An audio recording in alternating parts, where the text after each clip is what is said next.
और चर्चा के लिए हमारे साथ मौजूद है राकेश त्रिपाठी, प्रवक्ता भारतीय जनता पार्टी के। राकेश त्रिपाठी, पहला सवाल आपसे, जब बात होती है माइनॉरिटीज की, एससी, एसटी, ओबीसी और आर्थिक तौर पर पिछड़ों की, तो उसमें मुसलमान को ही क्यों पिक कर लिया जाता है और यह क्यों कहा जाने लगता है आपकी पार्टी की तरफ से कि ये आपसे लेंगे और मुसलमानों को दे देंगे?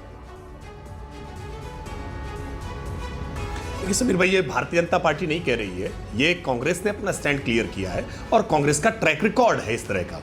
कांग्रेस जानबूझ करके एक खास समुदाय को वोट बैंक बना करके रखना चाहती है, विशेष करके मुसलमानों को उन्होंने हमेशा वोट बैंक बनाकर रखा और बैंकों से हमेशा दूर रखने का काम किया कि कहीं उनके बैंक में खाते ना खुल जाएं, कहीं उनके बैंक में बैलेंस ना बढ़ जाए, उनको वोट बैंक बना करके रखा। और कैसे वोट बैंक बना करके रखा है कि उनको पर्सनल लॉज में उलझा करके रखिए, उनके लिए कैसे मजहबी मसलों को बार बार छू करके उनको इसी बात के साथ घेरे रखिए कि आपके लिए सबसे अच्छा सोचने वाले केवल कांग्रेस पार्टी है। साहबानों के मामले में जब सुप्रीम कोर्ट का फैसला आवे तो कैसे संसद से कानून बना करके आम मुसलमान महिलाओं के लिए मत सोचिए, लेकिन कट्टरपंथी जो मौलाना है उनकी बात को बिल्कुल मान जाइए। यह कांग्रेस पार्टी का ट्रैक रिकॉर्ड है। और 2006 में जब प्रधानमंत्री मनमोहन सिंह कहते हैं कि देश के संसाधनों पर पहला हक विशेषकर मुसलमानों का है, तो ये बात स्पष्ट हो जाती है। और जब अपना मैनिफेस्टो लेकर के आते हैं और मैनिफेस्टो में कहते हैं कि हम बहुसंख्यकवाद के विरुद्ध हैं, जब ये कहते हैं कि मुस्लिम उसके के पर्सनल लॉस को हम आगे कैरी करने के लिए कटिबद्ध हैं, जब वो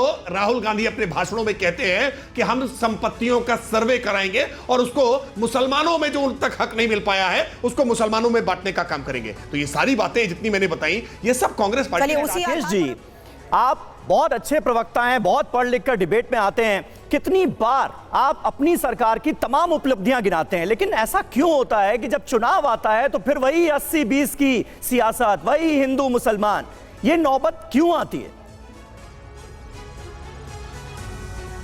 एक बात मैं स्पष्ट कर दूं, ये 80-20 का हिंदू और मुसलमान से कोई सरोकार नहीं है।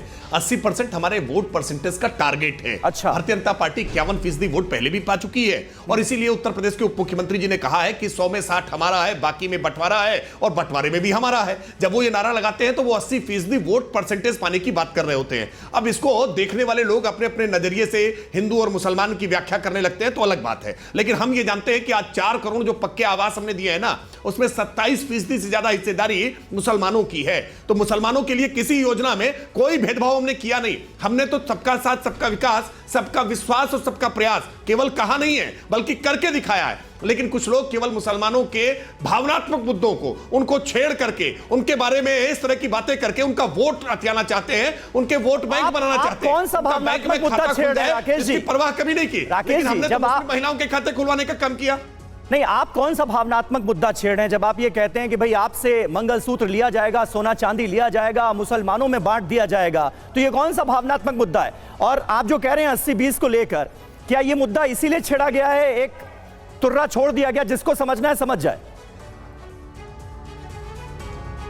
तो देखिए समीर जी, सत्यनारायण गंगाराम पित्रोदा जब पाश्चात्य संस्कृति का अंधानुकरण करते हैं ना, पूरी कांग्रेस पार्टी जो है ना वो पश्चिम के विचार से प्रभावित होती है और जब माओवाद का छौका लगाती है तो यही परिणति निकल करके सामने आती है। और तब वो इस तरह की बातें करते हैं कि हम सबका फाइनेंशियल सर्वे कराएंगे, वेल्थ सर्वे कराएंगे और जो संपत्तियां हैं उसको लोगों में बांटने का काम करेंगे। ये भारतीय जनता पार्टी ने नहीं कहा, ये मोदी जी ने नहीं कहा, ये राहुल गांधी ने कहा है। हमने राहुल गांधी के बयान के खतरे क्या है इससे लोगों को आगाह करने का काम कर रहे हैं। खतरों से आपने आगाह किया है, लेकिन वरुण पुरोहित जी 80-20 देख लीजिए। बार बार राहुल गांधी ने कहा है, राहुल गांधी के बयान पब्लिक डोमेन में है।